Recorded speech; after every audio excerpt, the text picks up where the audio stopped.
students skipping school to protest for climate action. In various countries, mostly European, this has been going on for months.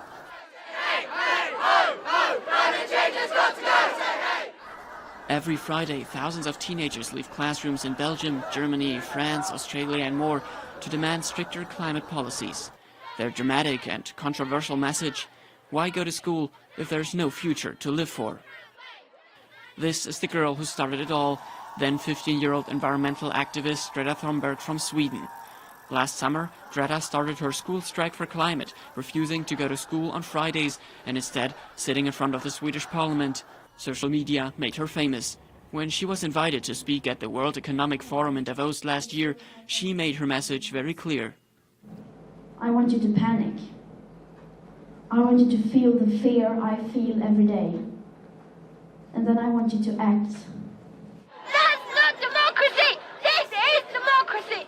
Thunberg's hashtags, School Strike for Climate and Fridays for Future, are now leading teenagers to rally on the street instead of in the classroom. If governments don't do anything, the world will be a lot worse place because there'll be extreme storms, droughts, flooding, wars over natural resources. So there'll be a loss of stability across the world. Ja, also ich habe heute die Schule geschwänzt.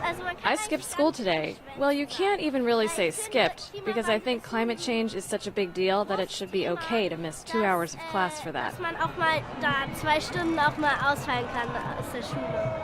The movement has picked up endorsements from European Commission President Jean-Claude Juncker, German Chancellor Angela Merkel and British Labour Party leader Jeremy Corbyn, who said it was inspiring to see them making their voices heard.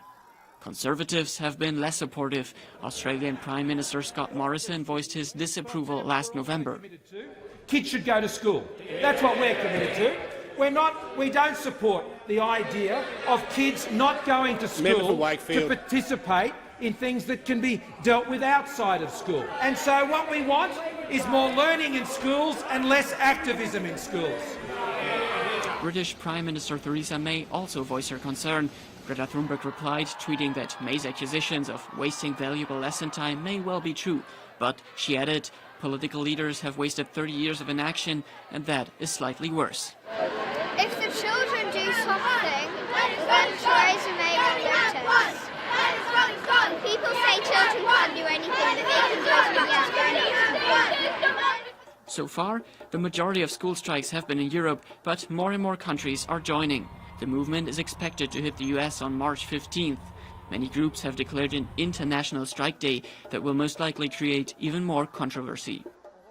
Markus Meyer-Gehlen for VOA News, Washington.